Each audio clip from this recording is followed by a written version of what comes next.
Hello everybody and welcome to a brand new deck profile.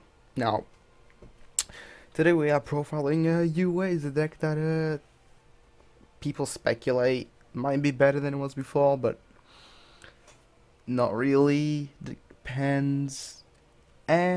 Whatever. It's a pretty fun deck. It's a very casual. Like, the deck has a weird matchup where it's like tier 2, right? It's not a rogue trash deck. I'm not saying rogue decks are trash, but it's not like a meta deck.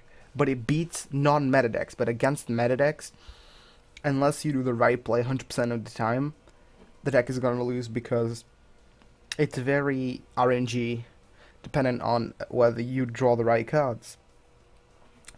Which is fine, for a deck is fine. Now, I had a profile of this deck before when the Terratop was at 3, and when Terratop was at 3, the deck was much more consistent because I was able to go into MX Saber Invoker every game and then bring out midfielder, make the plays off midfielder. Now, if you don't know what this deck does, um, it revolves around the midfield. It's a sports theme deck, and it revolves around the midfielder, the playmaker, essentially. Now, this card, all UAs share the same effect where you can return one UA monster you control to the hand, and then you can special summon it. Now, but you can only do this once per turn. Um,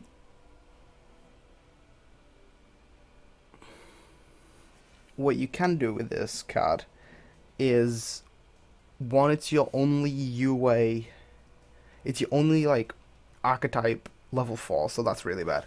And what you have to do is use combo pieces and engines to find this card, since he's like the main guy of the deck. We are playing 2 Gofu because 1 card Deco Talker, and it's also level 5, which synergizes with Mighty Slugger and Perfect Ace in order to make either Durandal or Shark Fortress and set up an OTK, which is pretty cool. And we are also playing the Predaplant engine because we get access to Instant Fusion. With Instant Fusion, you can make Thousand Eyes Restrict, and with this, you are able to use it to you can like get your own opponent's monster and then tribute it. So it's all good. Then the main lineup of UAs. This is the best ratio I found because anything else was really bricky and clogged, but this was just right. So. Dreadnought Dunker is like your main, not your boss monster, but is the OTK UA. Backblocker is really strong because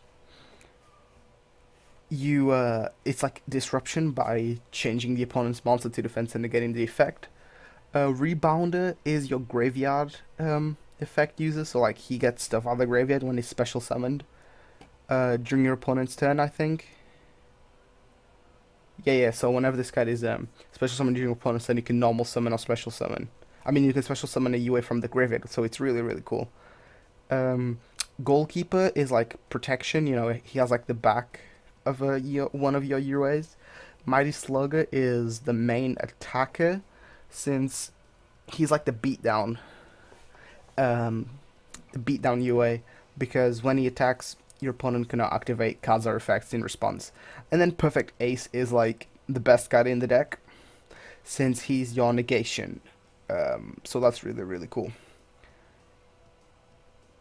But you do need to discard 1 card now. Whatever card you discard is fine, since you have your rebounder to pitch it back. Again, and then off to the spell cards, we have Instant Fusion because you can make Theseus for a synchro play, Carbonella Warrior for a rank 4 play, Thousand Eyes Restrict for a tribute play. You can potentially play a level 3, but I don't think it's justifiable playing the level 3 at level 3 fusion, since, the MX Saber Invoker play isn't as reliable.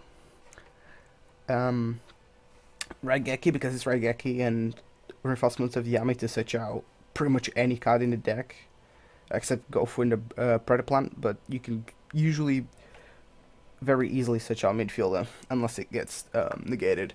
Foolish Burial Goods is in this deck because whenever you send UA penalty box to the graveyard, you can add a UA spell card, and then this gives you access to Signing Deal or UA Stadium. Now, if you have a Terraforming in the hand, you obviously want to go for Signing Deal, since Signing Deal allows you to special summon a UA monster from the deck, but its effects are negated. However, what you can do is